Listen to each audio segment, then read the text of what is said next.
আমাদের বুক থেকে এক এক করে 11 জন শীর্ষ দায়িত্বশীল নেতাকে জুডিশিয়াল কিলিং করা হয়েছে।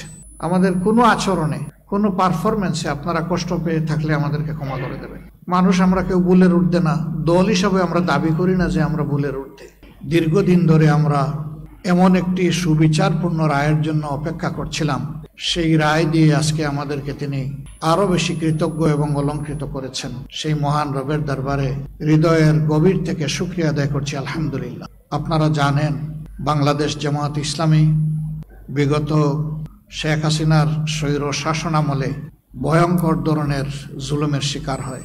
জুলুম করে আমাদের বুক থেকে এক এক করে 11 জন শীর্ষ দায়িত্বশীল নেতাকে মিথ্যা মামলায় সাজানো পাঠানো আদালত এবং মিথ্যা সাক্ষীর মাধ্যমে কার্যত জুডিশিয়াল কিলিং করা হয়েছে। যে জায়গায় বসে আজকে আমি কথা বলছি, দীর্ঘদিন আপনারা এমন একটি অবস্থানে যাদেরকে বসতে দেখেছেন, যাদের মুখের কথা শুনেছেন, কার্যত তাদের একজন ছাড়া দুনিয়া থেকে সবাইকে নির্মমভাবে বিদায় করে দেওয়া হয়েছে। আমি সেই সমস্ত পরম শ্রদ্ধেয় নেতৃবৃন্দ এবং তাদের যে সমস্ত সহকর্মীদেরকে অন্যায়ের প্রতিবাদ করায় নির্মমভাবে খুন করা হয়েছে, মহান রবের দরবারে কাতর কণ্ঠে তাদের জন্য শাহাদতের সর্বোচ্চ দরজা আমি কামনা করছি। তার পাশাপাশি স্বৈর শাসন আমলে বিভিন্ন রাজনৈতিক ধর্মীয় সংগঠনের, সামাজিক সংগঠনের, মিডিয়ার কর্মীবৃন্দ এবং সাধারণ প্রতিবাদী জনগণ যাদেরকে নির্মমভাবে খুন করা হয়েছে, বিশেষ করে 24-এর গণবিপ্লবের সময় যাদেরকে হত্যা করা হয়েছে, আল্লাহ তাআলার দরবারে দোয়া করে আল্লাহ তাদেরকেও শহীদ হিসাবে কবুল করুন। আপনারা জেনেছেন ইতিমধ্যেই আজকে বাংলাদেশের সর্বোচ্চ আদালতের সুপ্রিম কোর্টের পূর্ণাঙ্গ বেঞ্চ আমাদের রিভিউ আবেদন শুনানির পর তার রায় আজকে ঘোষণা করেছেন। এই রায়ে আমাদের সম্মানিত মজলুম নেতা এবং ভাই জনাব আজহারুল ইসলামের বিরুদ্ধে আনীত সকল অভিযোগ থেকে তাকে খালাস দেওয়া হয়েছে। আলহামদুলিল্লাহ রাব্বিল আলামিন। দোয়া করি, বড় দোয়া করেছি।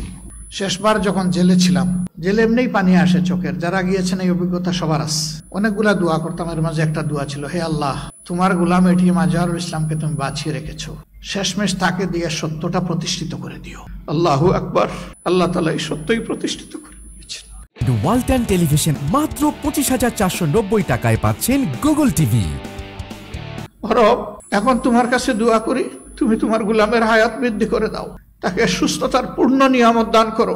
এই ময়দানে ফিরে এসে তিনি যেন জাতিকে নেতৃত্ব দিতে পারেন, তুমি তার জন্য তাকে কবুল করো।